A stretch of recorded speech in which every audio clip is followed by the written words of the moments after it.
We're talking transfers with our European football expert, Kevin Hatchard, as well. I haven't been told whether he's staying with us. I'm presuming he's there. Kev? Hello. Yes, Hello. thank you Yes, so much for putting us first. Kev, can I ask you a question, please? We just spoke about it at the start of the show. De Jong, because it looks to me like he's been forced to go to Manchester United. He doesn't look like he wants to make that transfer.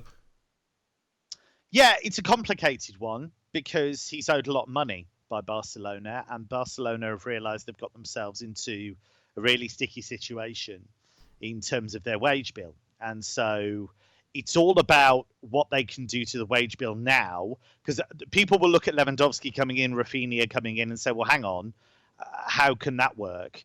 What they've done is they have sold off a chunk of their La Liga TV rights for the next 25 years. They're also trying to sell a chunk of their licensing and merchandising business. Now, what that does is it makes their finances look better going forward. But what they've also got to do in the meantime is get the current wage bill down. So they've looked at De Jong and said, well, United are prepared to pay a fairly big chunk for him, and we can get a massive wage off the wage bill.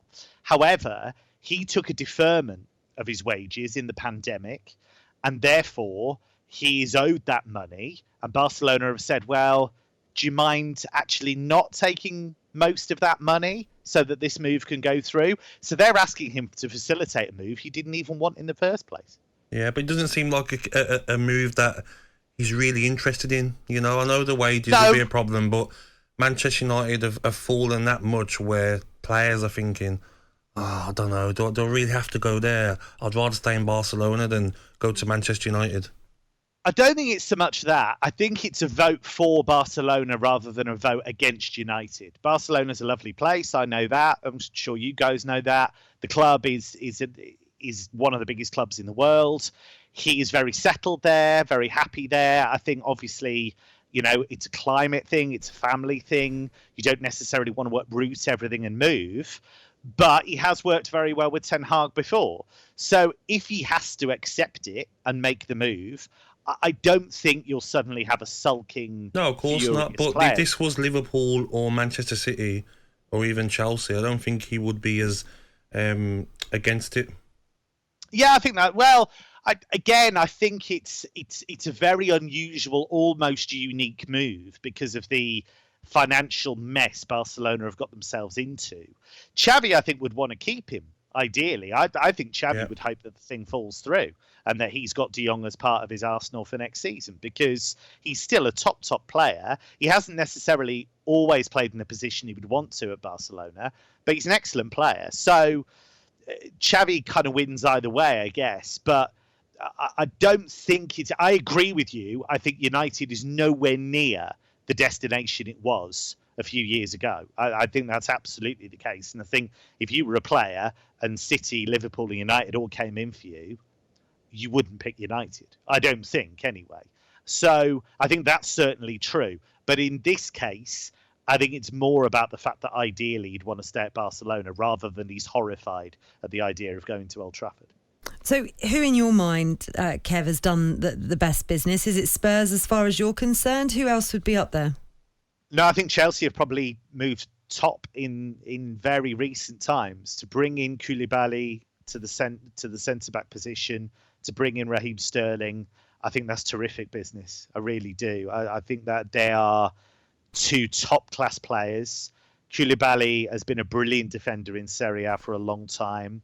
Great leader, great teammate, somebody I think who'll replace Antonio Rudiger, not like for like, but certainly in terms of presence. Well, they've wanted him for a while as well, haven't they? And he's stayed loyal.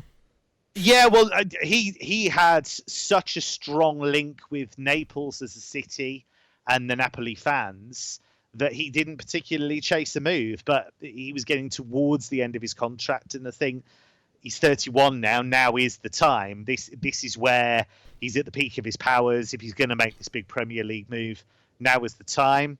I think Liverpool have done what they do, which is to make big transfers, but not lots of them.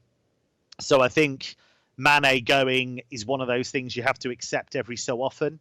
because the player wants to move, the player wants to change of scene. I get that completely. He's won everything there is to win at Liverpool, so that makes a lot of sense. I think what people forget with that as well, him going to Bayern, there's a kind of off-field thing there as well, because he used to play for Salzburg, and Salzburg is just over the border, really, from Munich. It's not far.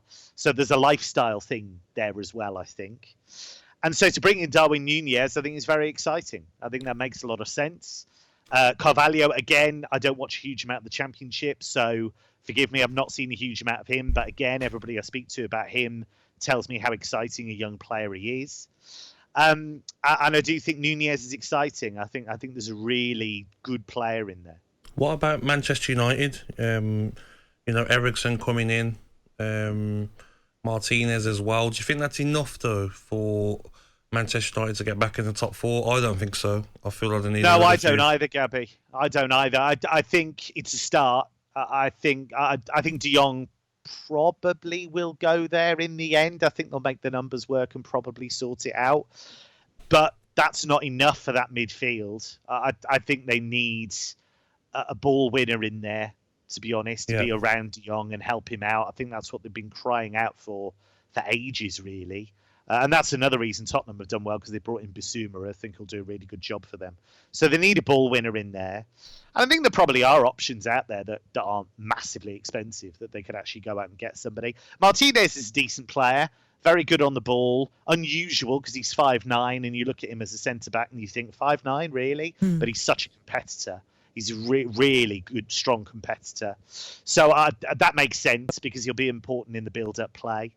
But yeah, I think they've still got work to do. But actually, about United, the thing I find really interesting is that if you'd have said to somebody, if you'd have said to a coach, if you forgot about United entirely, do you want a squad that's got Jadon Sancho in it, that's got David De Gea in it, that's got Bruno Fernandes in it, and some of the good young players they've got, they'd have probably gone, oh, yeah, that sounds like something I can build around. So we shouldn't forget there are some really, really good players at United, but it's just a bit of a chaotic club. I think that's always the point, though, isn't it? That there's so much negativity that surrounds it. And I know Manchester United fans, or many of them, get really frustrated, particularly when anyone goes in two-footed against Manchester United. How dare they? But at the same time, if you're an outsider looking in, and many Manchester United fans themselves, they find it, as Kev just said there, Gabs, chaotic and with no strategy. So hopefully Erik ten Hag coming in is looking at it strategically as to how they improve the situation that they've been in for a number of years now. 100%. But Manchester United are bringing in these players, but what Manchester United fans want to see, what sort of football are you going to play? Is it going to be high press? Is it going to be similar to the likes of Manchester City, who like to, play from the back? But I still think Manchester United need more players in there. Ronaldo, he doesn't want to be there. If he ends up forcing a move through, who's their next striker? You can't look at Rashford. He likes to play on the wing. Sancho plays as a winger. So Cavani's left. They need more numbers in there, Manchester United. Question for you. Yeah. Do you hate Man United, Gabby? No, not at all. Well, tell some of these listeners then, in that case, because we're getting lots of tweets in from people at talkSPORT. Man United fans don't like the truth being told. I think they're still living in the land of, the Ferguson era. They're not used to not winning the league. But where the Manchester United are now, players will choose other clubs before they go to them. Yes, the De Jong situation with the wages, I understand that, but he will not look at Manchester United and think, oh, come on, let's pack our bags, we're going to Manchester United and be excited. He won't. In the Europa League, he won't be playing in the Champions League. A massive club like Barcelona, just about to sign Lewandowski, he'll be excited to play with him. Barcelona are sorting their team out. Why would he want to leave that to go to Manchester United, who, when are they going to next win the league? It's going to be years, the way Liverpool and Man City are looking. So it's not that I hate them, just a reality check for Man United fans.